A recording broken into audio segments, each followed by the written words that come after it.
Bom, a eletrodinâmica é a parte da eletricidade que a gente estuda agora, a eletricidade em movimento.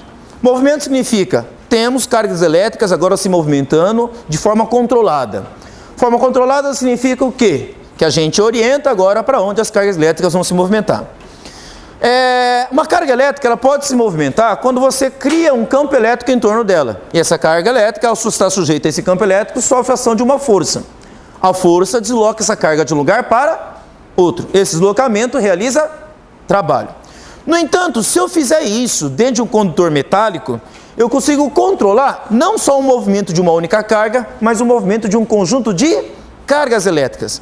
A esse movimento conjunto de cargas elétricas que eu promovo devido a um campo elétrico dentro desse condutor, nós damos o nome de corrente elétrica. E aqui, nessa primeira imagem, nós temos a principal aplicação que nós temos da eletricidade nos dias de hoje. Aliás, desde sempre, praticamente, quando surgiu a eletricidade, que é a produção de luz, certo? Nós utilizamos a corrente elétrica como função principal a produção de luz. Tanto é que não faz parte do linguajar cotidiano, da linguagem coloquial, falar em energia elétrica como se fosse luz. Tipo, acabou a energia elétrica. O que a gente fala em geral?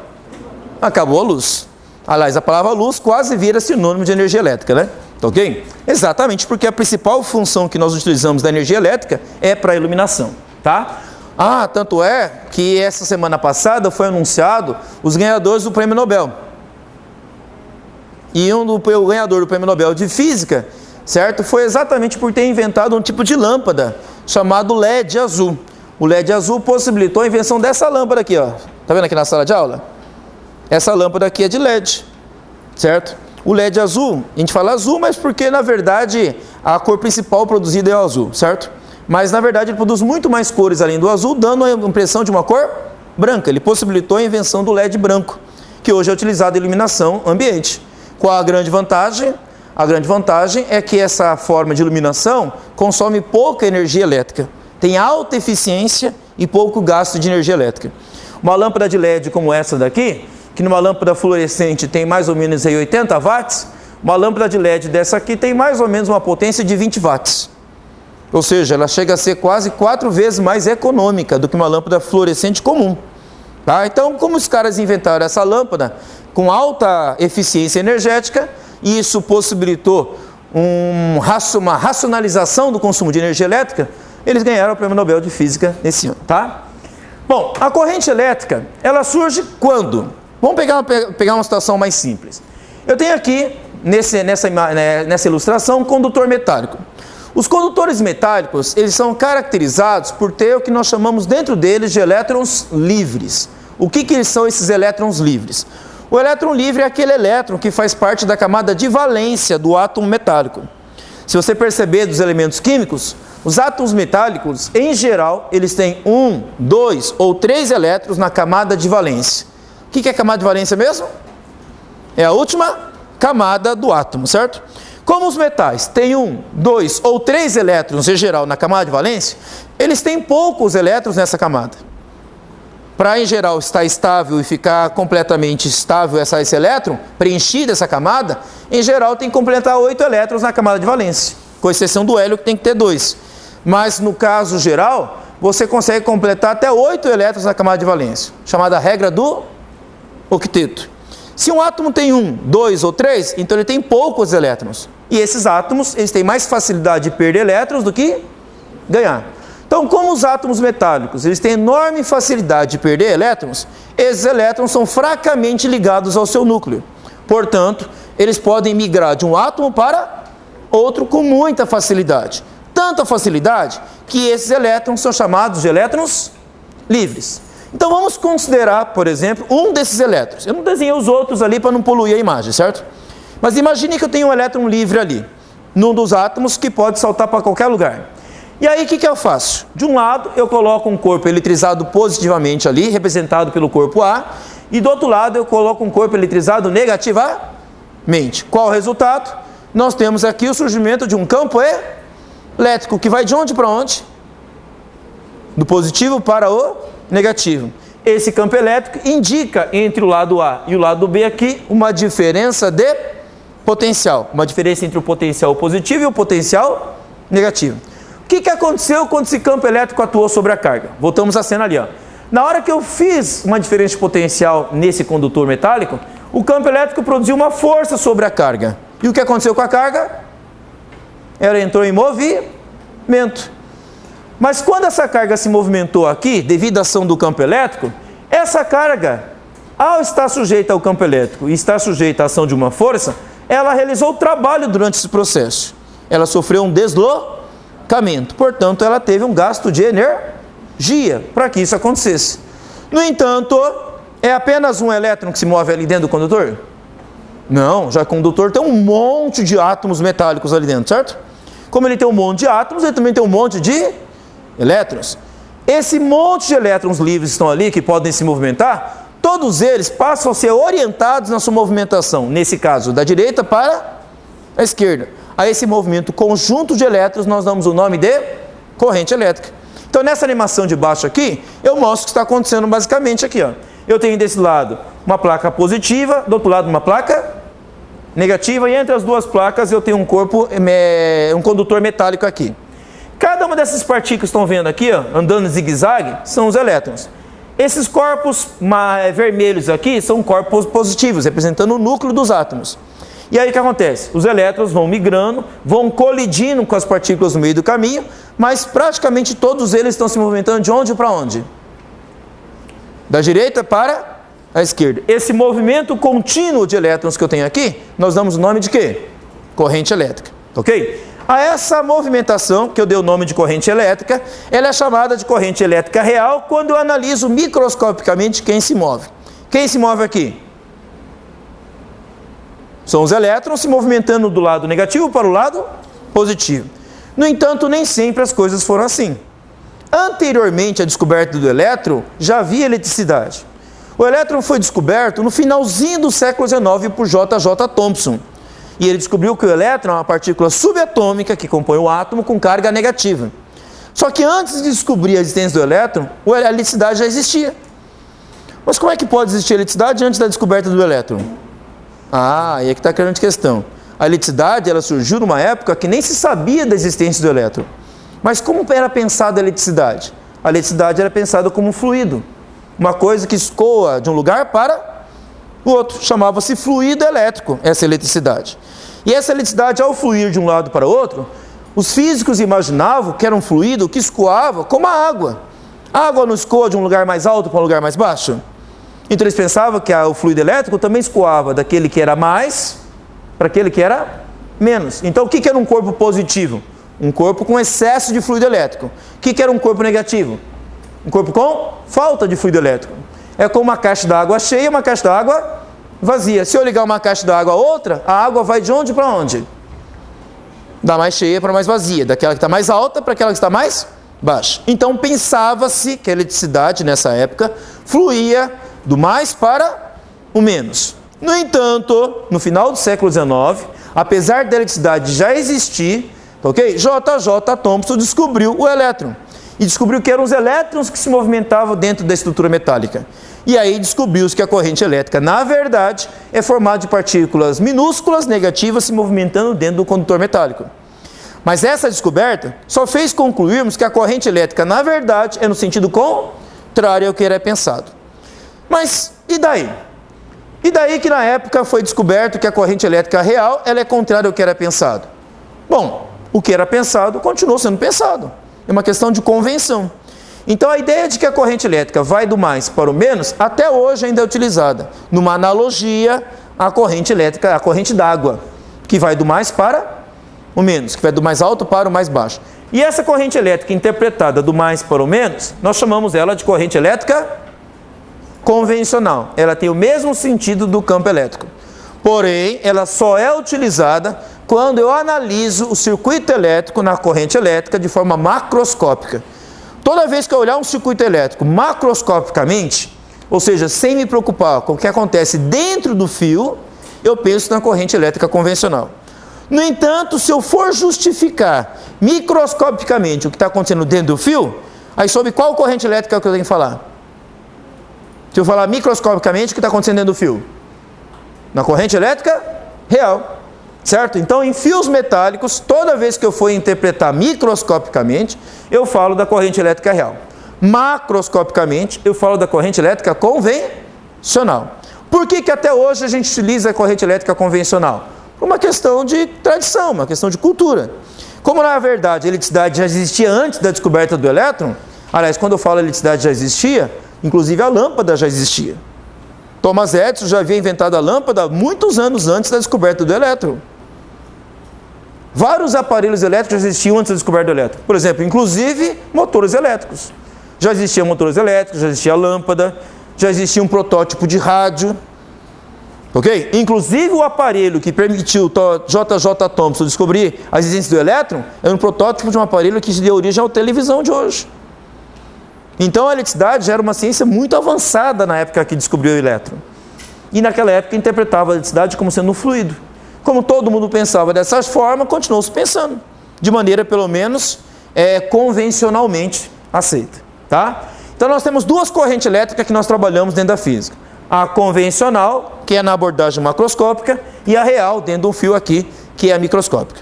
Tudo bem até aqui? Mas temos que tomar um cuidado. Qual é o cuidado? Interpretar que a corrente elétrica real é formada apenas pela movimentação de elétrons.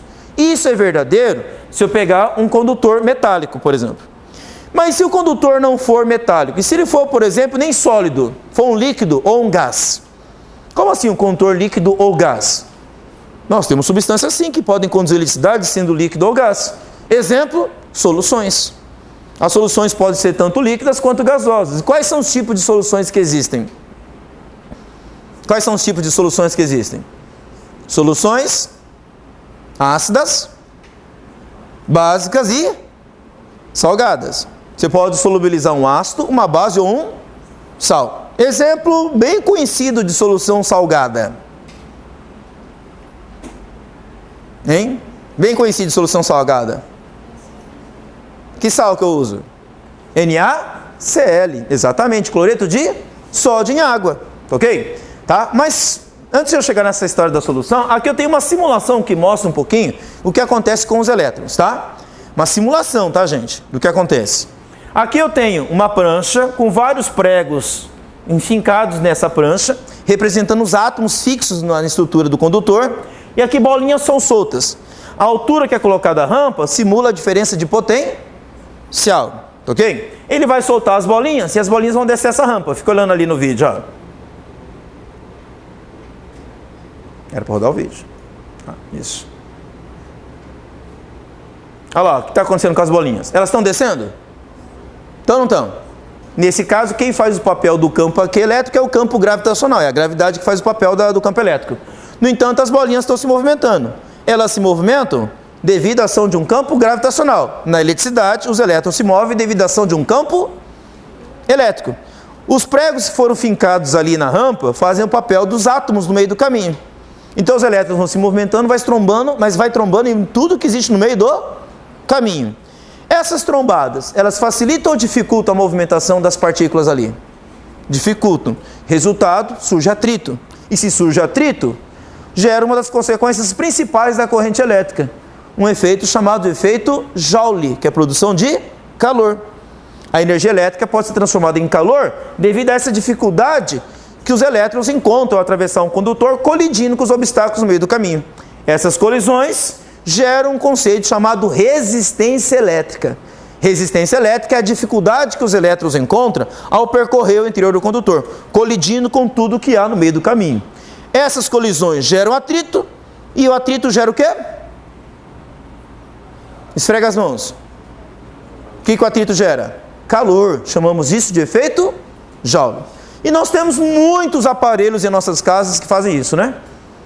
Você produz corrente elétrica e ele esquenta. Exemplo.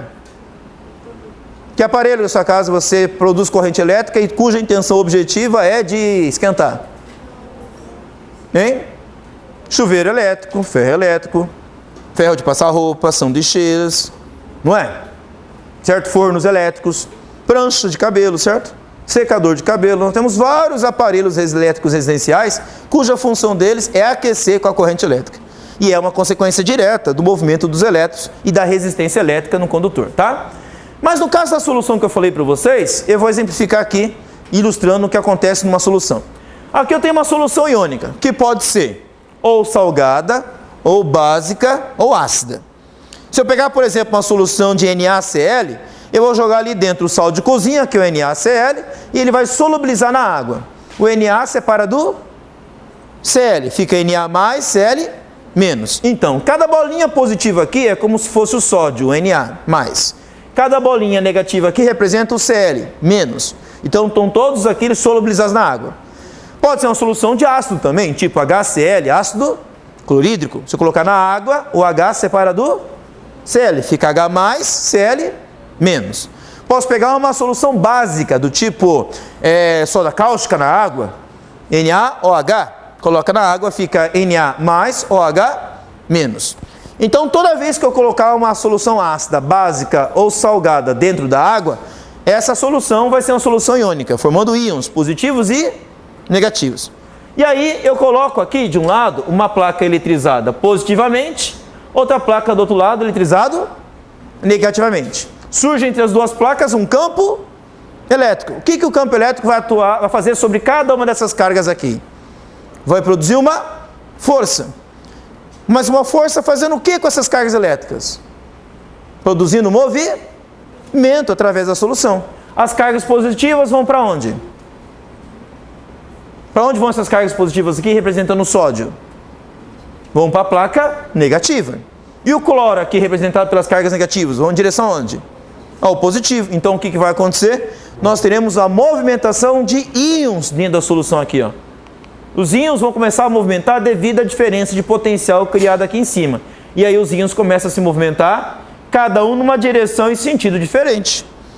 Enquanto que os positivos vão para a placa negativa, os negativos vão para a placa positiva. O que surgiu dentro da solução iônica? Uma corrente elétrica. E nesse caso, quem se movimentou? Foram elétrons? Aqui eu tive uma movimentação de elétrons?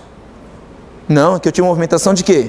Íons. Íons são átomos eletrizados, e não elétrons. São átomos eletrizados.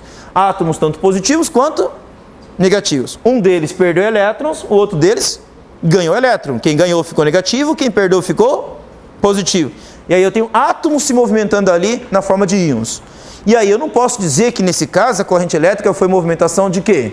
De elétrons. Quem se movimentou aqui? Íons. E nesse caso a corrente elétrica foi dada pela movimentação de íons e não de elétrons. Então eu posso afirmar que toda a corrente elétrica é feita pela movimentação de elétrons? Certo ou errado essa afirmação?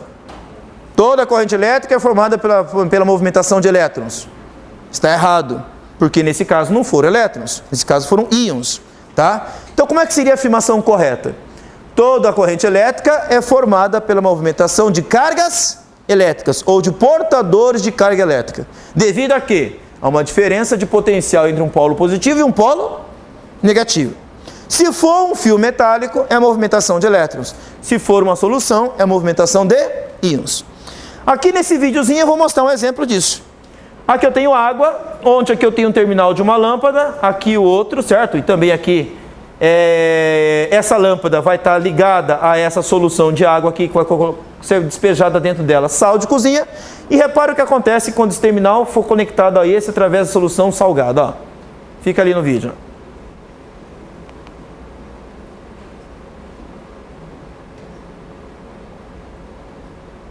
Olha lá, o que está começando a acontecer com a lâmpada? Ela está acendendo, certo?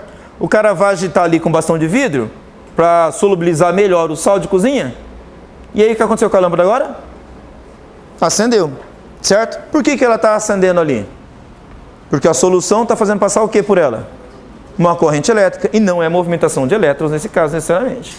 Só, é movimentação de íons, ok? Na fiação está movimentando elétrons? Sim, certo? Mas lá dentro nós temos uma movimentação de íons dentro da solução. Entendido, pessoal? Então, corrente elétrica não é feita só pela movimentação de elétrons, mas sim de portadores de carga elétrica devido a uma diferença de potencial, ok? Bom, então nós temos aqui uma corrente elétrica que vai tanto para um lado quanto para o outro, e a corrente convencional, ela sempre vai do positivo para o negativo, independentemente se é íons ou elétrons se movimentando ali dentro, tá? Bom, então o que é a definição da corrente elétrica? É o movimento ordenado de portadores de carga elétrica devido a uma diferença de potencial, tá ok? Os portadores de carga elétrica podem ser nos condutores os elétrons, nos condutores aqui, por exemplo, sólidos, os elétrons, e na solução iônica são os íons, tá? Se a corrente elétrica é movimentação de cargas elétricas, então, de portadores de carga elétrica, como é que eu meço a medida da corrente elétrica? A medida da corrente elétrica é chamada de intensidade da corrente elétrica, representada pela letra I, tá? E a gente mede essa intensidade da corrente elétrica medindo a quantidade de carga elétrica que atravessa uma determinada secção do fio, por exemplo aqui, num determinado intervalo de tempo. Vamos imaginar que eu tenho um fio por onde está passando corrente elétrica. Essa secção aqui, que é essa área circular aqui desse fio cilíndrico, ela vai ser atravessada por um monte de cargas elétricas, nesse caso elétrons. Essas cargas elétricas, certo? Vão atravessar essa secção durante um certo intervalo de tempo. Então, se nós medirmos quanta carga elétrica atravessa essa secção num determinado intervalo de tempo, nós temos a medida da intensidade da corrente elétrica que atravessa a secção. I é igual a Q sobre T. Quem é Q? É a quantidade de carga que atravessa a secção. Quem é T? É o tempo que eu estou marcando essa corrente elétrica. E então vai ser igual a quantidade de carga por tempo. Carga é medida em coulomb, tempo é medido em segundo. Então a corrente elétrica é medida em coulomb por segundo. Em homenagem a um físico muito importante que estudou sobre isso aqui, tá? Que estudou bastante sobre o estudo de movimentação de cargas elétricas, cujo nome dele era André-Marie Ampère, nós homenageamos a unidade coulomb por segundo pelo nome de Ampère, representado pelo símbolo A maiúsculo. Tá? Então, no Sistema Internacional de Unidade, a unidade coulomb por segundo, C sobre S, é chamado de Ampère, representado pela letra A no Sistema Internacional de Unidade. E a quantidade de carga, você mede contando o número de elétrons que atravessa a secção, certo? Cada elétron tem uma carga elementar.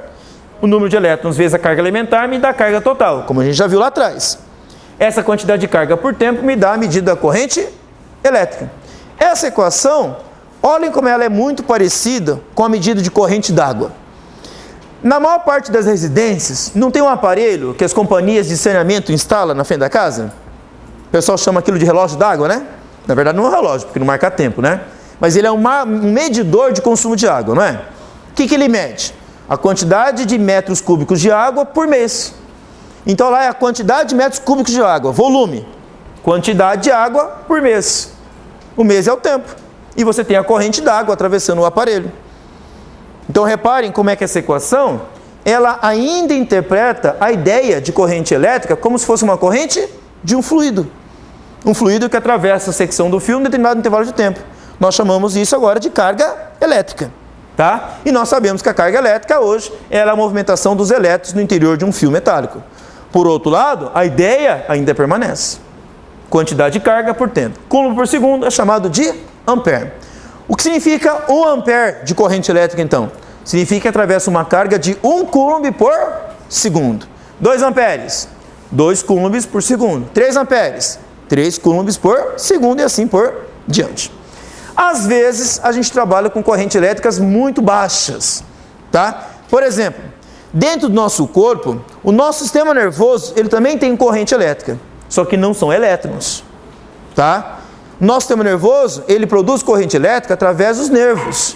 E os nervos conduzem essa corrente elétrica, mas não pela movimentação de elétrons, mas sim pela movimentação de quê, então? Através de átomos e moléculas eletrizadas. Átomos ali são os íons, as moléculas também. Só que no caso das moléculas que ligam um nervo ao outro, que faz a transmissão do impulso elétrico de um nervo para o outro, são chamados de neurotransmissores. Os neurotransmissores são moléculas cuja única função delas é se deslocar devido a um campo elétrico produzido dos neurônios. Então os neurônios, eles conectam a outro neurônio através das sinapses, e nessa sinapse passa carga elétrica de uma sinapse para outra. E essa carga elétrica se dá através de moléculas eletrizadas, que são chamadas de neurotransmissores. E nesse caso são íons, então, que estão se movimentando de um lado para o outro, e não elétrons. Por isso que a corrente elétrica biológica é diferente da corrente elétrica na fiação que nós temos aí. Porque na fiação são elétrons, e nos organismos a corrente elétrica é a movimentação de íons. Como não são os mesmos portadores de carga elétrica, eu não digo que a eletricidade é da mesma forma, certo? Ela não é exatamente igual porque os elementos que conduzem a eletricidade são diferentes, tá? Mas a ideia da eletricidade continua sendo a mesma, porque os dois são fenômenos elétricos, tá? Tudo bem até aqui, pessoal? Tá? Bom, como eu estava falando, no caso da nossa corrente elétrica, nos nossos neurônios, não são medidas em amperes, porque a corrente elétrica é muito pequena. Em geral, é medida em miliamperes. O que é miliampere? Mili significa milésimos, então é em milésimos de ampere. Ou seja, valores 1000 vezes menor que 1 ampere, 1 miliampere. Tá? Então, correntes elétricas muito baixas são medidas em miliamperes em geral. Ok?